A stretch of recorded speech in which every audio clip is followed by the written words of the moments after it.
So ayun, what's up mga ka-farmers dito sa YouTube. Siyempre, muli ko na naman kayong i-update dito sa ating sili.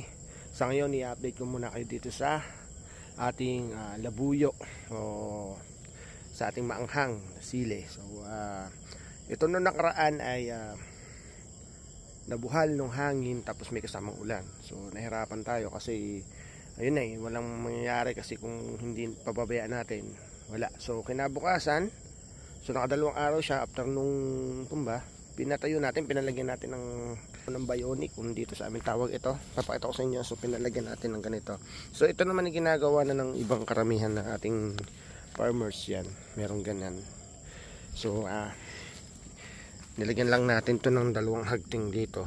Para ito kasi hilig. To, nakatumba yan. So ngayon nakatayo na ulit sila lahat. Kung makikita nyo dito, yan, halos tayong-tayo na din.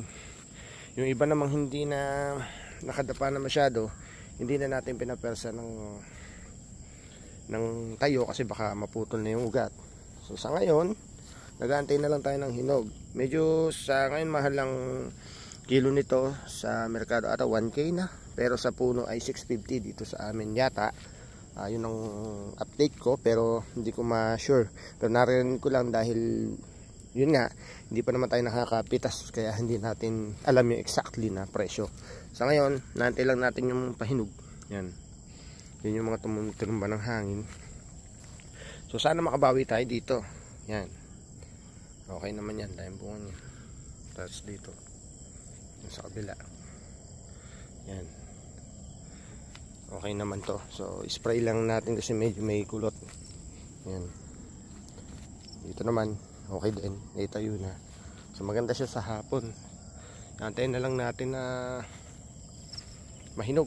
Sana mahinog na nga agad kasi habang mahal-mahal pa at wala ring dumatating na bagyo dito sa amin, sayang naman kung masisira ulit, no? So namuhunan na naman tayo. So wala pa tayong inaareglo nasalta na puhunan dahil ayun, pinatuyo natin araw. So gumastos din ako dito ng 2.5. So dalawang araw yun. Ganun ang ating, tapos bukod pa yung ating itong bionic. Tapos yung tali, tipid naman to, yung pang-ampalaya, yung 100 ply. Okay naman. Tapos ayun, bunga naman siya. Yan. So, yan na, sana mahinog na. Sana hindi mamasa.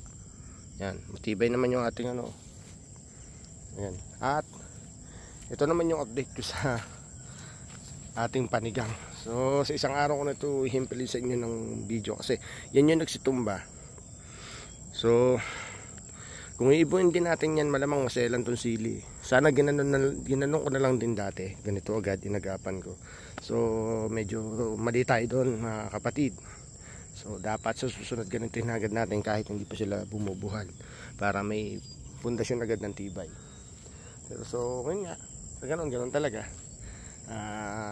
Minsan may magiging mali tayo, pero okay lang, may bunga naman, ating tsatsagain.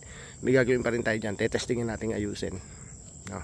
So yun muna ang update natin sa sili mga kapatid. Yan, okay naman.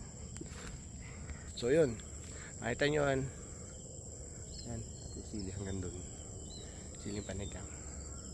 So okay naman. Update ko ulit ngayon kung anong ibobomba natin kasi yung may tinatamaan yung kulit yung iba. Tapos syempre yung foliar at fungicide dahil baka tamaan yung namamaso. Ulan init, so namamaso yan. Wag naman sana, wag talaga kasi pagkakataon na natin medyo mahal eh. So yun, so, hanggang dito muna i-update natin sa sili nating maanghang o labuyo. At doon sa sili natin panigang yan. Gubatin yan, pero ito tabas na, pinatabsan ko pa to. Pinagrass cutter ko. Yun, maraming salamat mga kapatid. Paalam na muna. Let's go.